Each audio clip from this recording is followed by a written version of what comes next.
Giovanni, nice to meet you. I'm so bad with names. Same here. I'll remember all of you, but if I don't see you in 6 months, I'm gonna forget. Hey! The worst is when the other person remembers your name. You're like, hey man, how you been? You're like, hey, what's up? It's like, oh, good, good. I'm like, and then you just go home at the end of the day and be like, man, I gotta get better at remembering names.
Hello. We're not sorting it. I'm just taking. Hey guys, so I just got a call from the family, and they're going to be coming out here in a few minutes. But I did want to talk to them for a little while before we get started. Okay. And one of the mother of the gentleman that was killed, she speaks Spanish, but there are several people that can translate if you guys have any questions afterwards. And you're the attorney? Yeah, so I'm James Trujillo. Okay. And this is Ramon Gonzalez, and we both represent the estate, the mother, and Mr. Abar's 4-year-old son.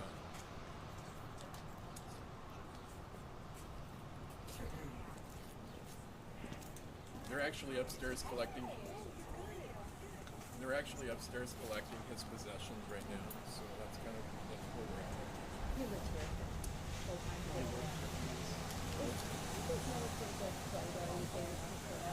Say this is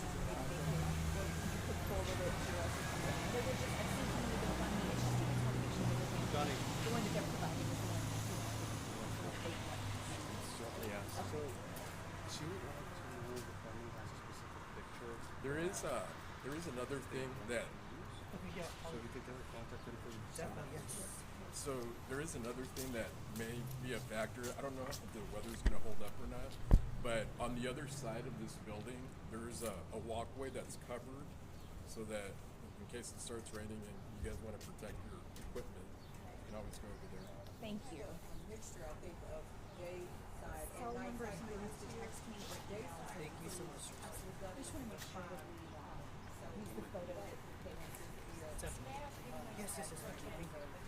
Same with that. We don't like just taking photo. We'd rather it come from somebody. No, that makes perfect sense. Thank you. Okay. And I'm just going to say something. It's going to be, we're just going to say just a few words. It's going to be more family centered. This is not for the words we get on the grandson. It's more for them to tell Carlos's story. So I'll just say a few words.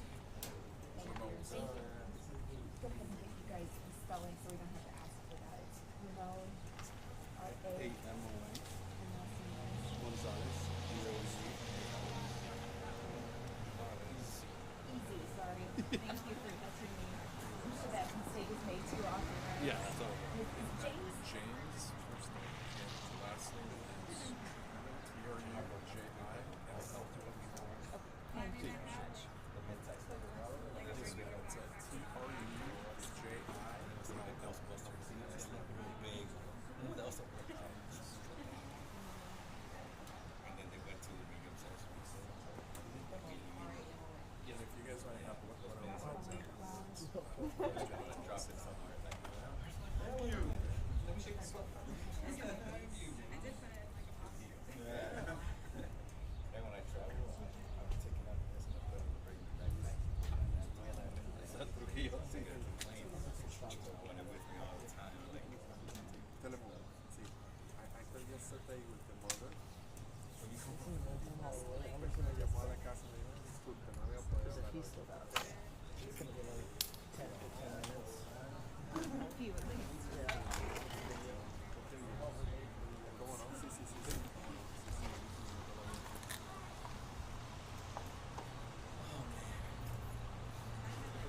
either.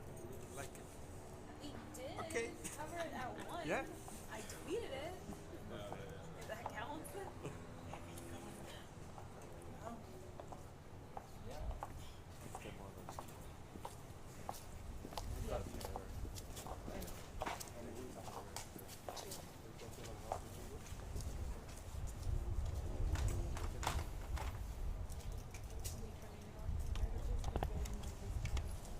Sorry, guys. You don't have better say sorry.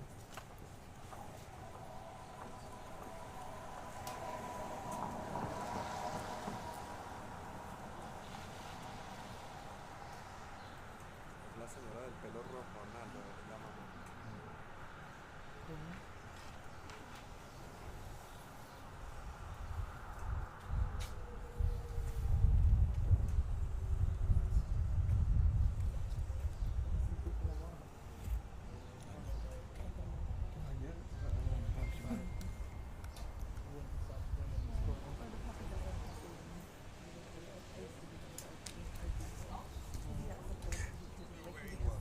Halfway around the block and be like, I'm done.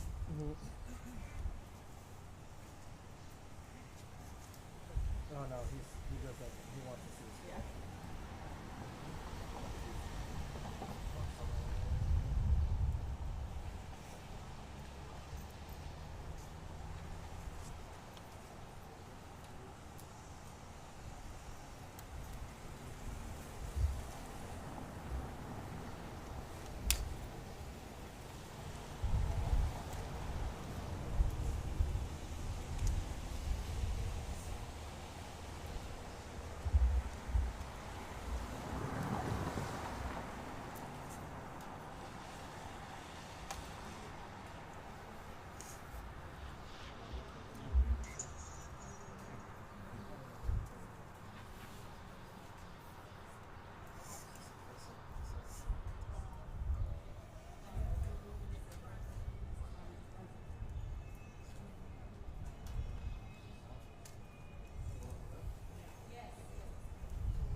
Hey guys, so I just got a call from the mother of the 4-year-old child. She's about 3 minutes away, and that's the last person we're waiting.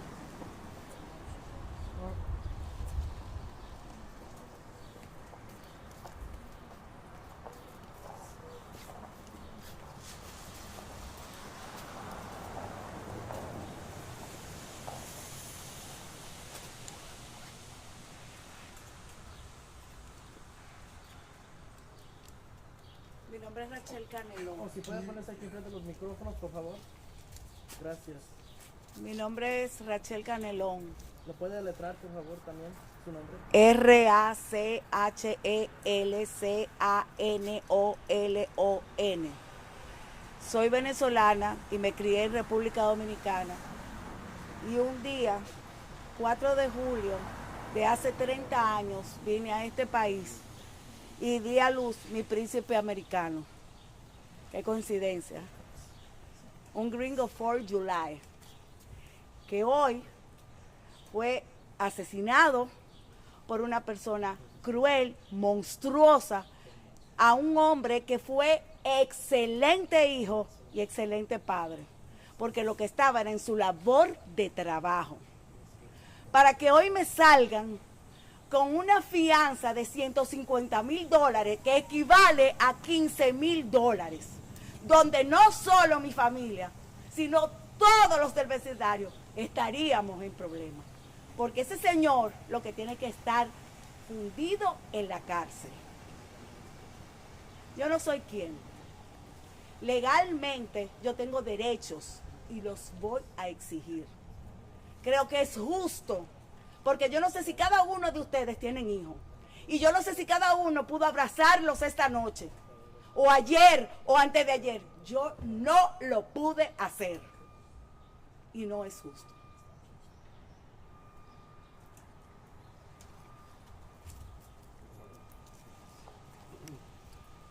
Ladies and gentlemen, I want to thank each and every one of you for being out here today.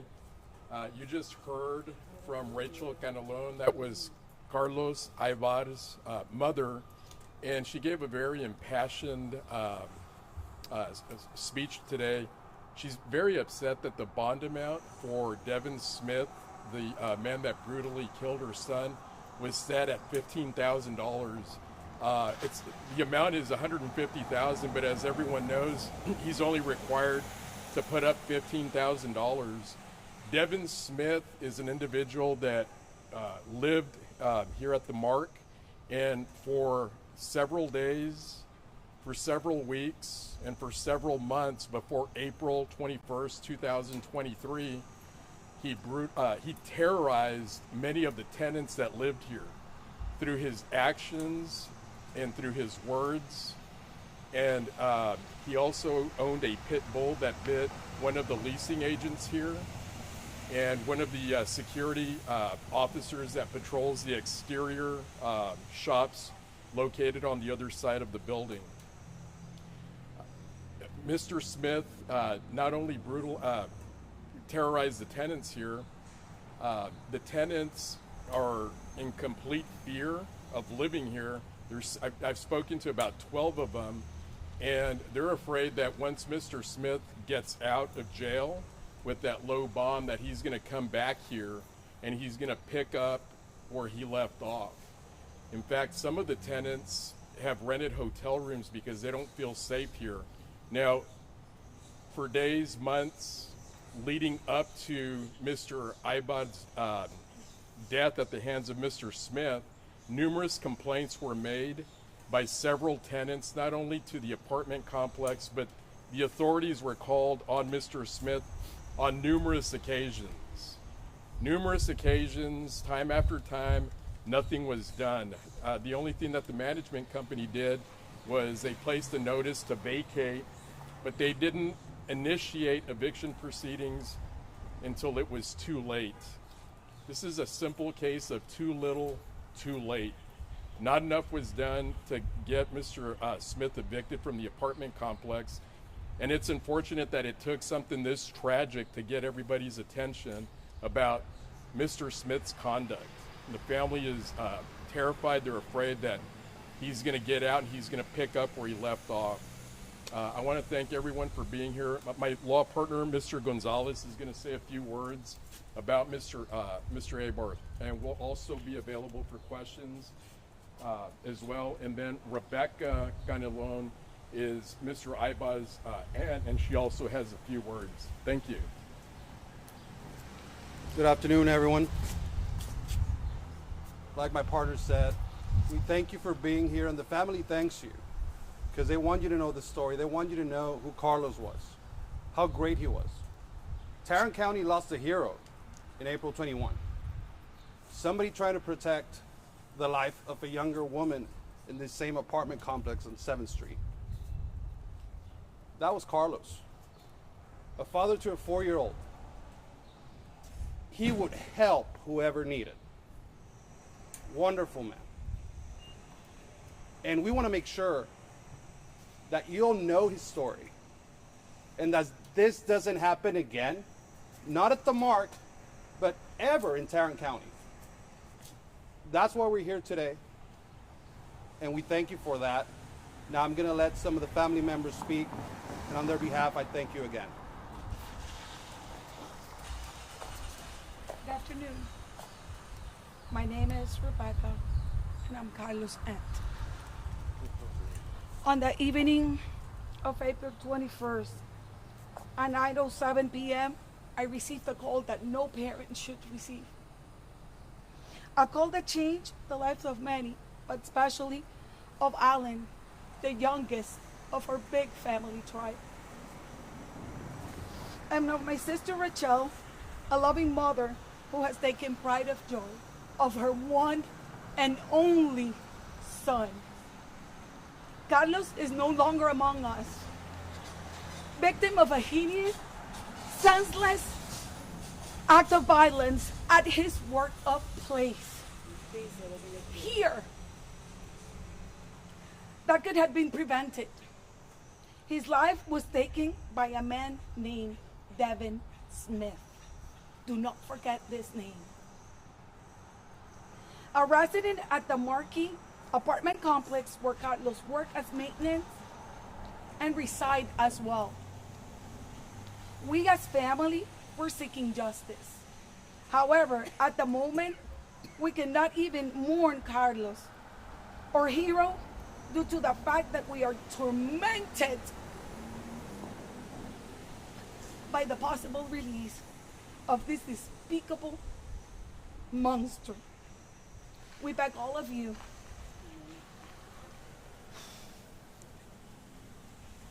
to raise your voices with us and stop this man from keeping terrorizing us and others any longer.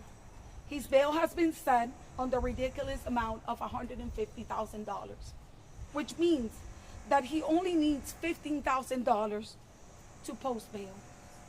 We plead the judge to not allow this man that has already done so much damage to go free, and bail his raise or denied it at all.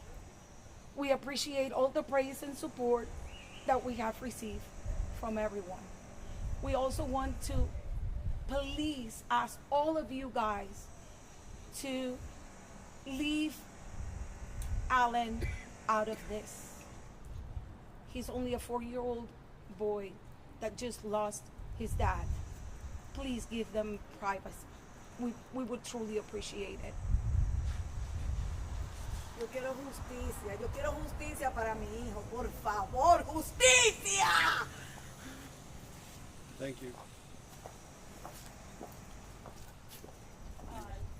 Are you guys planning any legal action against the morgue at all? Do you want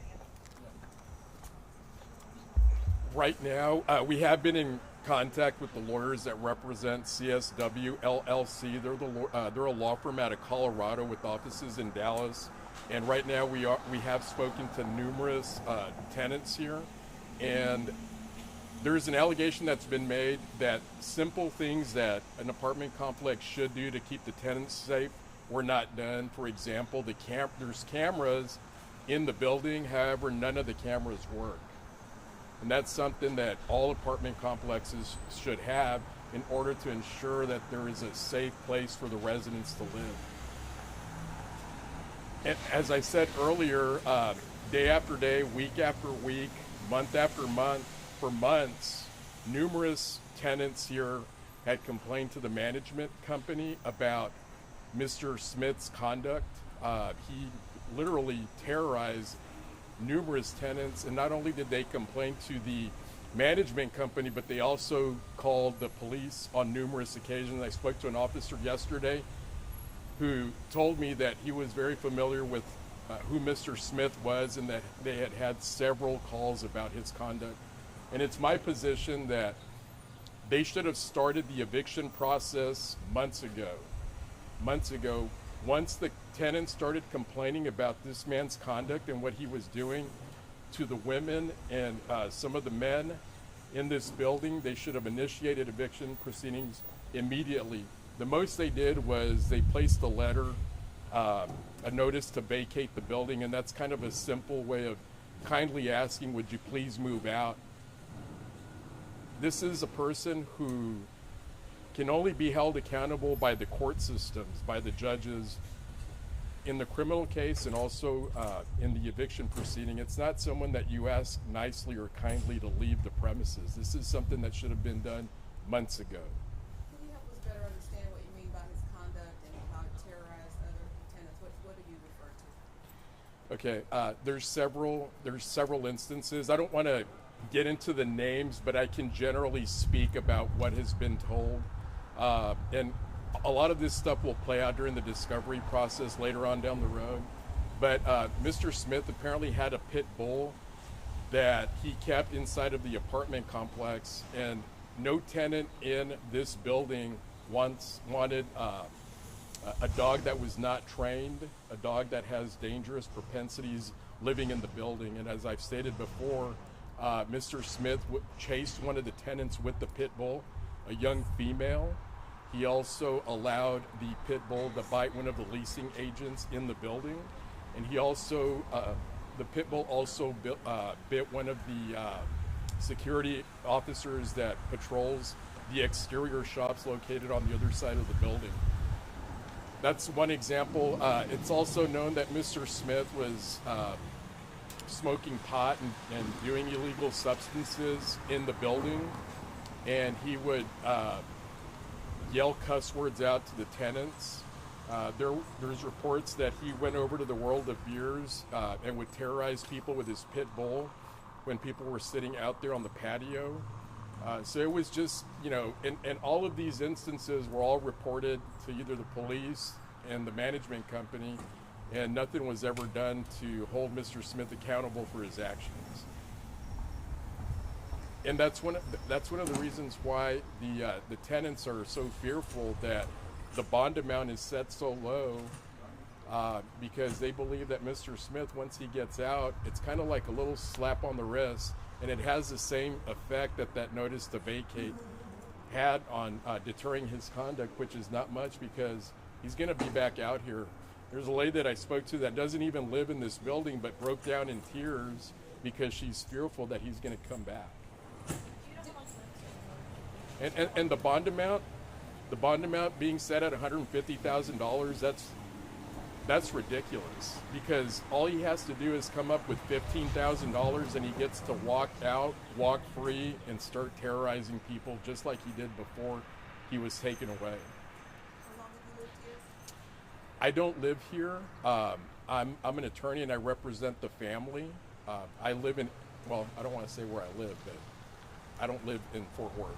How long does he still live here, or has he finally been evicted? Or So the attorneys that represent CWS LLC, which is the company that owns this building, their lawyers out of Colorado told me that his family is going to be coming by at some point to pick up his belongings. When they're going to be by here, he didn't know, but he still, as of now, legally lives in the building.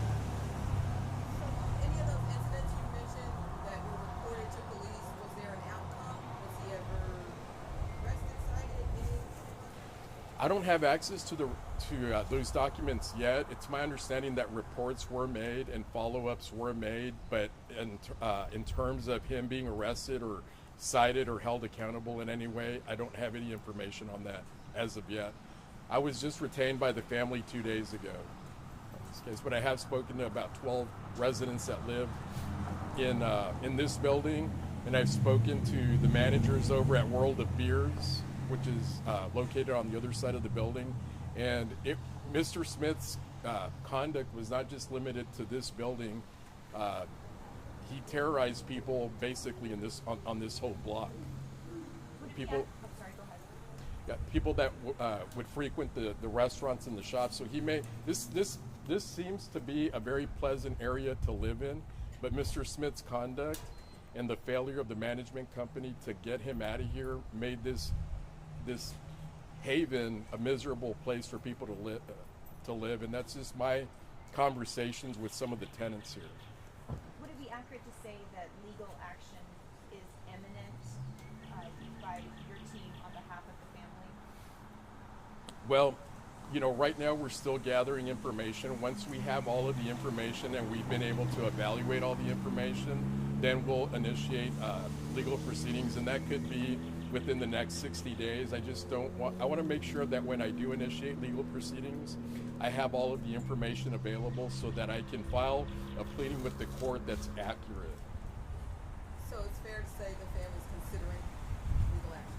The family is considering legal action. Yes, they are. What did you say the name of the company is again? I believe it's CWS LLC. S. CWS LLC. And do you know the name and spelling of the aunt? We heard her say, I think, Rebecca. Rebecca, it's Rebeca, 1C, and her last name is Canelon, Canelon Diaz, hyphen Diaz, Diaz. And for the English speaking, And she is the aunt, yes. and for the English speaking stations, the spelling on the mom. The spelling of the mother? The mother's name, yeah. Rachel, Rachel, Ivar, which is Aybar.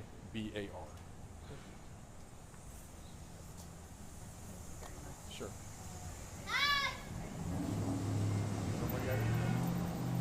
James, what was the hyphen on Rebecca's? Yeah, so it's Canelon, Canelon hyphen Diaz, Diaz. Anything else? Again, I just want to thank you everyone for bringing light to this unfortunate tragedy, and we hope that justice is served. Thank you so much.